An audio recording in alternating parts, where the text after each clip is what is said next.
The first section of our message this morning, we need to know when not to communicate. Because for Paul, it wasn't on day 1, and it wasn't on day 2, and it wasn't on day 3. It was after 3 days. He thought it's now time to have this conversation. So you need to know when not to communicate. Right? You need to know when to not say anything. And we could go to the New Testament and see all kinds of things like James chapter 1 that says you ought to be slow to speak. And that doesn't mean your diction should be slow or your pacing or your cadence should be slow.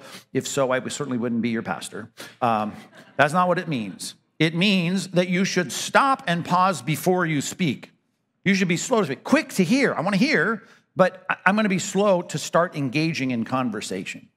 So let's look at the book of Proverbs. There's several things for us to learn, aspects of this that we need to process. And let's start, if you would, with me in Proverbs chapter 10. We'll go all over the Proverbs this morning, so get ready, and please follow along. I want you to know this isn't my opinion. This is what the Bible teaches. Proverbs chapter 10, let's start in verse 19, a verse that is quoted many, many times in my household all the time. Here it comes. Proverbs 10:19. When words are many, transgression is not lacking. Not lacking. Right? It's unavoidable, actually, the more you talk. But whoever restrains his lips is prudent. You're wise if you restrain your lips. So here's what I'm going to say about speech in general. Before I engage in a conversation, before I add my opinion or my perspective on something, I need to pause. I need to wait. And here's the first thing I need to do. I need to wait for, letter A, for wisdom's sake. Wisdom and prudence would say, just wait. It's always a wise thing to not jump in with your words about anything. Slow down.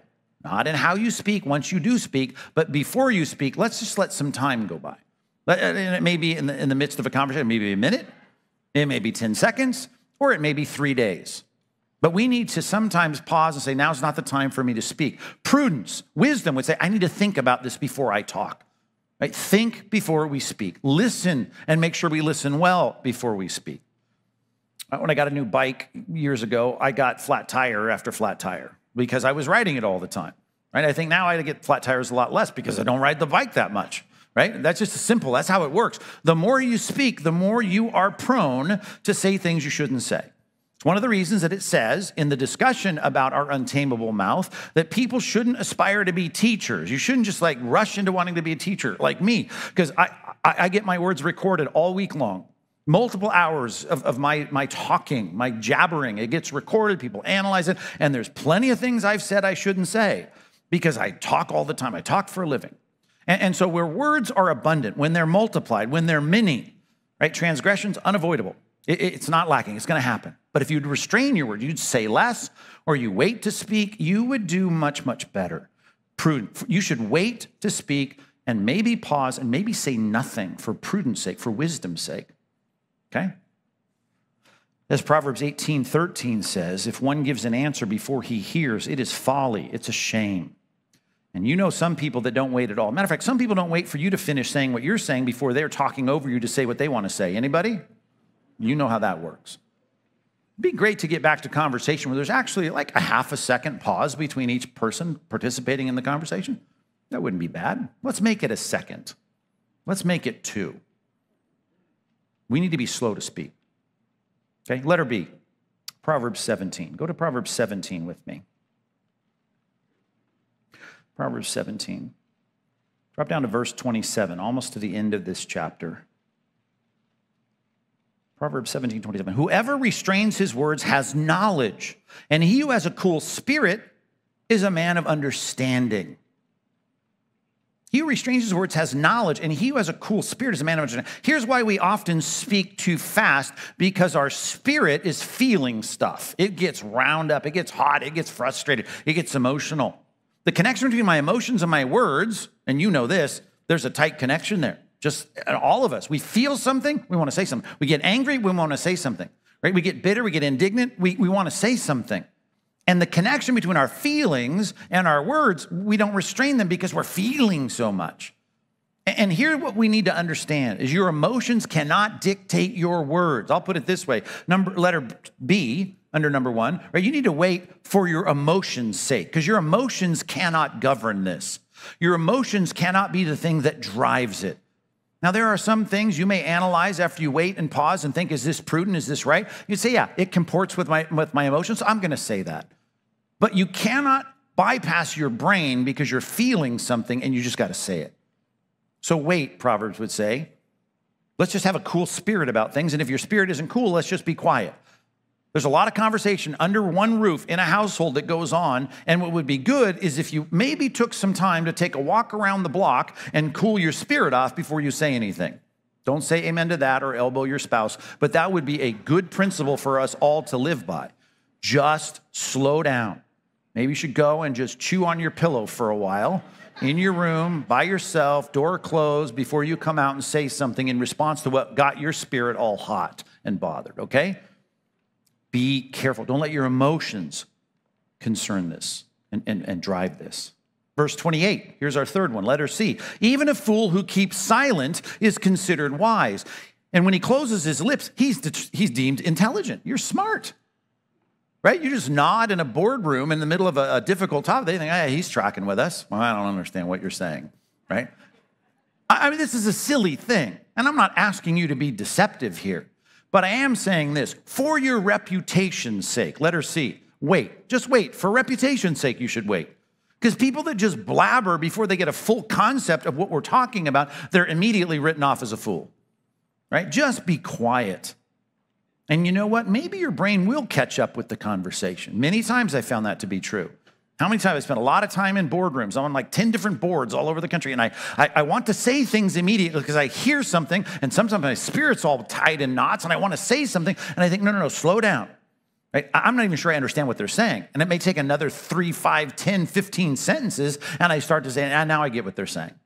Just lay back, slow down, be slow to speak for wisdom's sake, right? For your emotions' sake, for reputation's sake. Go to the next chapter, chapter 18, drop down to verse 17. A fool's mouth is his ruin, not just his reputation, and his lips are a snare to his soul, not just what people think of him.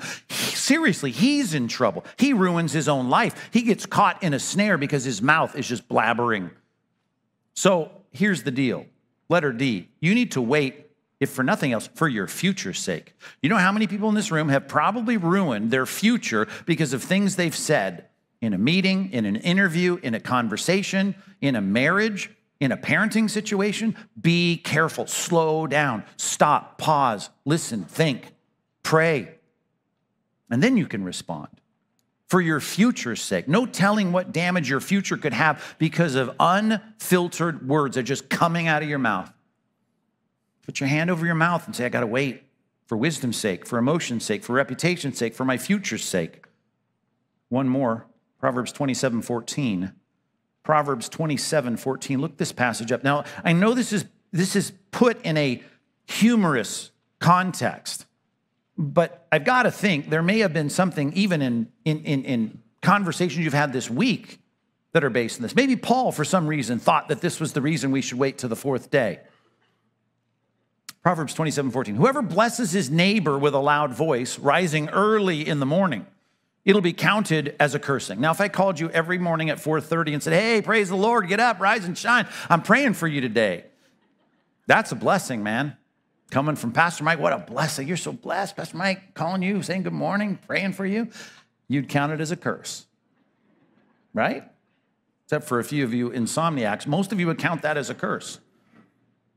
And all that's saying is maybe 8:30 would be better than 4:30. And then it would be counted as a blessing. Why? Because you're not ready to hear it. Letter E, you need to wait for the sake of those who hear. There's no telling why someone may need you to not say this quite yet. Maybe they're not ready for this truth. Maybe there's a reason that you should be there for a few days and people hear that you're in prison here in Rome. Maybe there's a purpose for you waiting. I don't know what the purpose of Paul waiting was, but Paul waited. And maybe you need to wait. I know there's many examples. And again, you got to think about my life and all the talking and I got to do. And you too, I know plenty of you talk for a living as well. But I'm just thinking sometimes I just have to say, I have to wait a while till I share this. I have to wait a while till I engage in this. I have to wait a while until I lay this plan out or I respond to that problem. Sometimes you have to wait. I mean, I've had people accuse me all the time, as recently as this week, why don't you do it faster? Well, because I can't always do it faster and be prudent. I can't always do it faster and do the right thing. I need to slow down sometimes. And sometimes it's for your sake that I'm slowing down. Wait for wisdom's sake, for emotion's sake, for reputation's sake, for your future's sake, for the sake of those who hear. Paul waited 3 days. I don't want to make too much of that. Who knows what the 3-day wait was for? Who knows? But he waited 3 days. And then, glance now at the printed document there that has the passage. I know we're going to get right back into Proverbs, but it says in the middle of verse 17, and he called together the local leaders of the Jews. Very specific. Invitation went out to a very specific group of people. He didn't say, I want everyone in the environs of this prison to come. Come one, come all. I'm going to talk a little bit about why I'm here. He didn't say that. Come Jews, come Gentiles. He didn't say that. Hey, I want all the people that participate in the synagogue to come and listen to what I have to say. He didn't say that. I want the leaders of the Jews. I want the leaders of these Jews to come.